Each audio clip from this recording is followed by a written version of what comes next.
totally enclosed backyard. And Noelle, our daughter, was walking behind me. And we walked by this window, and Noelle stopped at the window, and she said, "Mommy, there's a girl on the deck." And this is a totally enclosed backyard, so there wouldn't have been a way for a girl to get on the deck. But she put down the laundry, and she walked over to the window.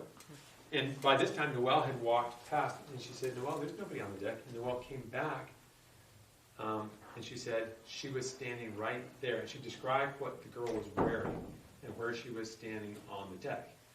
And Noelle didn't know what I was petitioning the Lord for and what was the burden on my heart.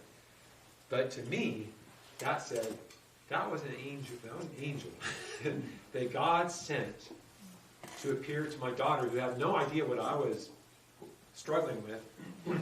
And hearing that made me say, okay, if you've got angels here protecting me and my family, then I'm good. I'm totally good. So I went into that interview just fine. But it's because that was a confirmation to me that, and Noelle didn't know what was, she's 5. She didn't know how significant that was. But that was a confirmation to me, yes, I've got your back. I know you're responsible for your family. I'm taking care of you and your family. You go do what I call you to. And there were lots of things like that. Another one was writing that book. So I attended the funeral of a young man, 23 years old, who was the son of the company that we were renting lab space from up in Seattle, and he fell off a cliff and died. And his mom, I knew to be a believer, but all the people who were coming up his age, who were talking at his service, were not mentioning any hope at all.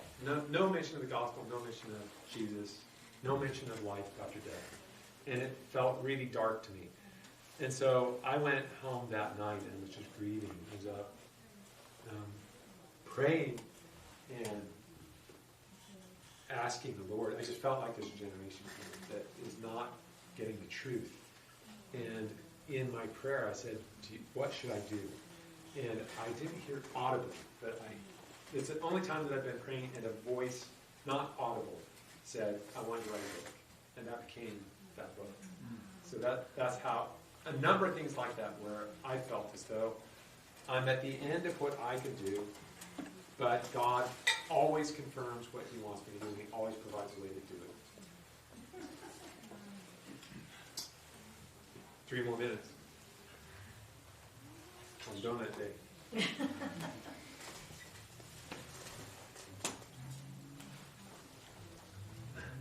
you feel like people who believe in creationism can have a place in the academia these days? If you go into the life sciences and you are vocally non-Darwinian, you'll get flack for it. So we counsel young people who are not Darwinists to kind of play the game, get your doctorate, get credential, get in a place where the Lord can use you, and then be used. But it's kind of a tricky thing, because some of those people, it takes you so long to get to the place where you feel like you're secure. And frankly, even if you have a tenured faculty position at Stanford, if you started coming out being anti-Darwin or pro-intelligent design, they'll still punish you for it. So it almost requires new institutions and new ways for people to roll up their sleeves and work. And that's what I found at Biola, is I can come here and say exactly what I think, and I don't have to be, looking for arrows coming every time I say something. So there's room for doing work that critiques the status quo. Expect, and Jesus tells us this, expect there to be trials when you're pushing up against the beast. And that's really what you're doing when you're pushing up against materialism and there's a whole pack of lies, and Darwinism is kind of at the center of it, that is the anti-gospel. And if you're fighting against the anti-gospel, then the demons are, they know you're doing it, and God is protecting you. That's what he demonstrated to me time and time again. But you'll see that rear its head for sure. People will notice for sure. It's not like challenging some abstract theory in particle physics. And there people fight over turf wars, this is my theory and you're criticizing it, yada yada.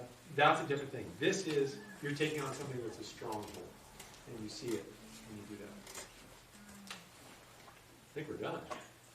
Okay, any other, yeah, it is exactly at 12. Well, let's thank Dr.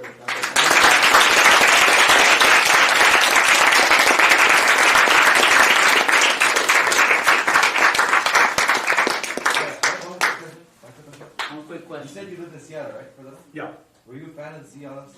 Absolutely. In fact, we became fans the 2013 season that they won the Super Bowl, which was a lot of fun. They're from Seattle. That's Are you from Seattle? No, my dad is. Where?